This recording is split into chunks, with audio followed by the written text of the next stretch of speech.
தற்போது தொழிலாளர் முன்னேற்ற சங்க பேரவையின் பொதுச் செயலாளர் சண்முகம் செய்தியாளர்களை சந்தித்து வருகிறார். அதன் நேரடி காட்சிகளை பார்க்கலாம். போக்குவரத்து கழக தொழிலாளர்களுடைய நிலுவையில் உள்ள தொகைகளில் ஏறத்தாழ 1652 கோடி ரூபாய் ஓய்வு பெற்றவர்களுக்கு இருந்தது.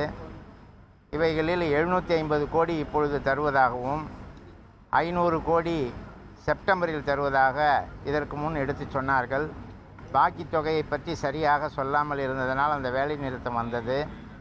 இதனுடைய தொடர்ச்சியாக இன்று நடைபெற்ற பேச்சுவார்த்தையில் 1250 கோடி ரூபாயும் ஓய்வு பெற்றவர்களுக்கும் பணியில் இருப்பவர்களுக்கும் நிலுவையில் உள்ள பணிக்கொடை உள்ளிட்ட மற்ற நிலுவைத் தொகைகளை வழங்குவதற்கு அவர்கள் இன்று ஒப்புக்கொண்டார்கள்.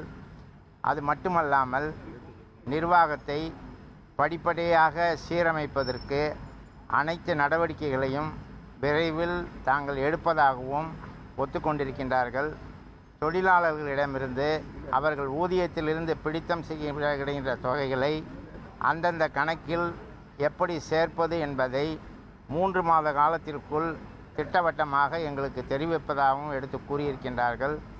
தொடர்ந்து ஊதிய உயர்வு உள்ளிட்ட கோரிக்கைகளை பேசி தீர்ப்பதற்கு வருகின்ற 24ஆம் தேதி போக்குவரத்து துறை செயலாளர் முன்னிலையில் பேச்சுவார்த்தை தொடரும். அதனைத் தொடர்ந்து போக்குவரத்துறை அமைச்சர் முன்னிலையில் அடுத்த கட்டமாக ஜூன் 1ஆம் தேதி பேச்சுவார்த்தை நடக்கும் என்பதையும் தெரிவித்திருக்கின்றார்கள்.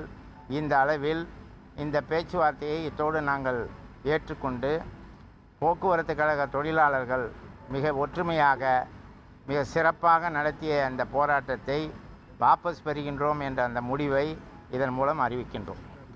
செப்டம்பர்